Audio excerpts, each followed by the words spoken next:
Hi Aris, kumusta po kayong lahat? Okay, so yan Aris, maraming salamat po sa walang sawang pagsubaybay sa ating pong mga reading.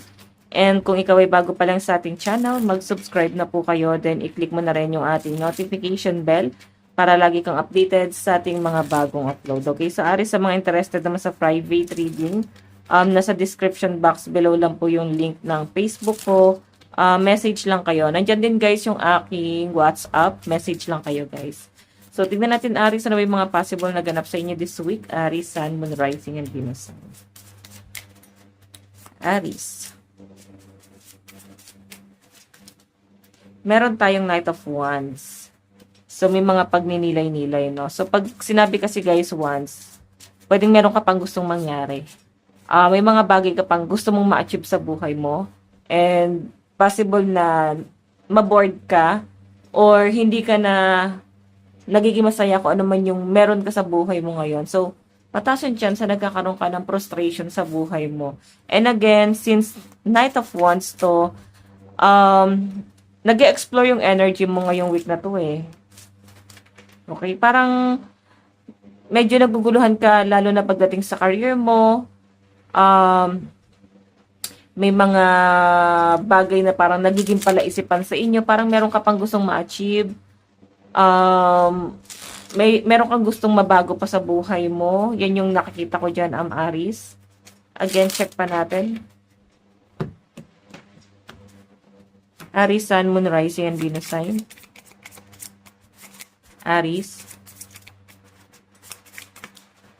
Meron tayong Queen of Wands. Ayan, tabi ko lang to guys. Queen of Wands. So guys, eto namang Queen of Wands, sa malinaw na pinapakita sa akin, medyo ano siya eh, parang hindi siya totally distraction, no? Feeling ko lang, maraming achievement, marami kang pwedeng ma-achieve or maraming dumarating na blessing or darating na blessing. May nagbablock dun sa blessing na yon. So siguro mag-cleanse ka ng ambience mo, ng paligid mo, ng bahay nyo, i-cleanse nyo yan, pati ikaw mag-cleanse ka. Kasi tingnan mo, hindi ka makausad dito. Marami namang opportunity or blessing na paparating. Pero parang feeling mo, ba't parang wala naman? Parang hindi naman siya nangyayari. Or baka hindi nyo lang guys masyadong na-appreciate to, Aris. So, kagaya ng sabi ko guys, possible na may nagbablock doon. Baka may mga nag-i-evil eye sa inyo. So, yun, gumamit kayo guys ng mga protection, no? Walang masamang gumamit niyan. So, by the way, check pa natin. Additional message.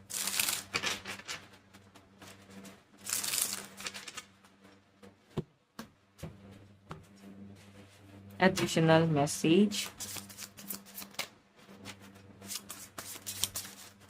Oh, the Hermit. So, yung iba sa inyo guys, medyo may mga pag-hold back. Then, nakukumpara mo siya ngayon sa sitwasyon mo na parang nasasayang yung oras.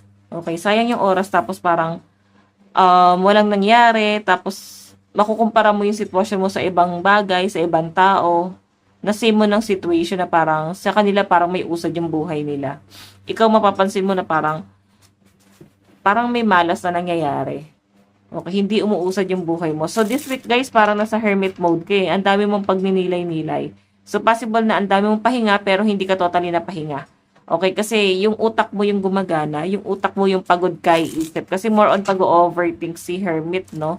Or I think may mga marirealize din yung mga Aris sa this week na, ay wait lang, bukod, ano muna ako, pass muna ako sa mga gala, sa mga lakad, parang nakikita ko sa mga Aris dito na meron kang ibang isiset na goal mo na sa buhay mo, especially parang pag-iipon, or pwedeng meron kang gustong mangyari pa, or meron kang gustong bilhin, kaya siguro may mga pag-iipon dito na nakikita. Or meron ka paghahandaan. Ba something pera eh. So, I think may paghahandaan to eh. Tingnan pa natin. Additional message. Additional message. So, meron tayong Six of Coins. May mag-o-offer daw sa inyo guys. Pwedeng trabaho. Basta something na gano'n, no? Basta may offer na paparating sa inyo. Pwedeng trabaho. Pwede rin naman guys na may magbibigay sa iyo ng pera, something opportunity, or pwedeng may mag-guide sa inyo na sabihin na, ba't hindi mo to pasukin?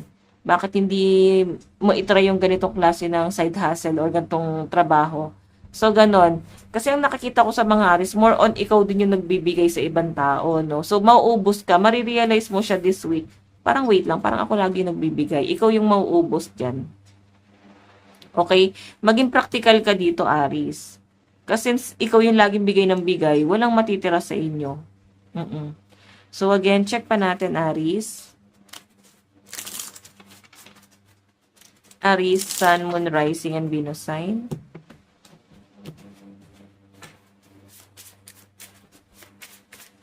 Aries, Sun, Moon, Rising, and Venus sign.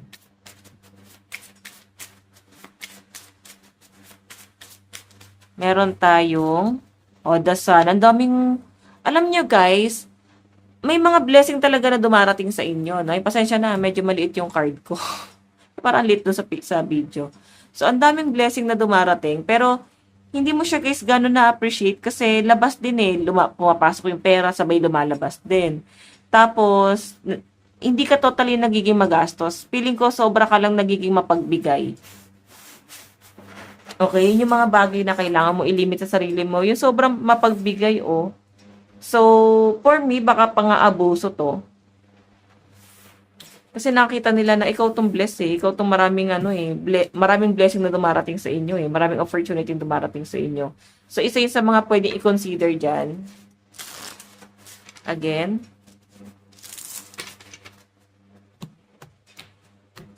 Additional message.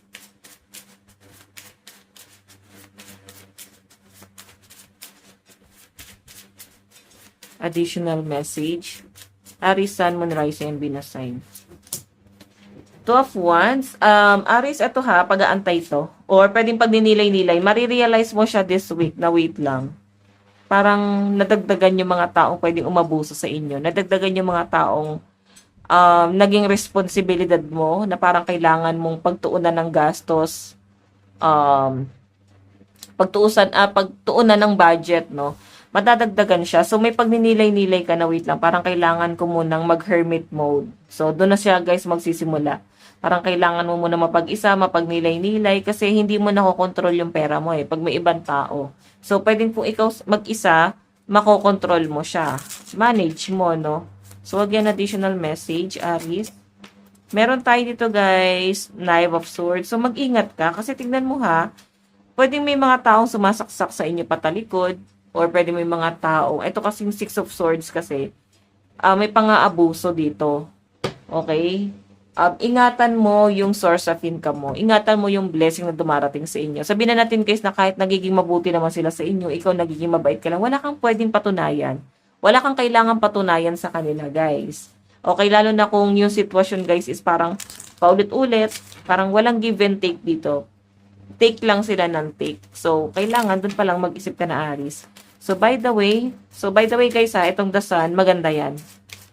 Achievement, goals, blessing, basta may mga big amount of money or good news na paparating sa inyo. Happiness and achievement. So, possible this week meron ka ma-achieve niyan. Okay, pwedeng matagal mo yung inantay or pinagtiyagaan. So, advice para kay Aries, meron tayong make today so awesome.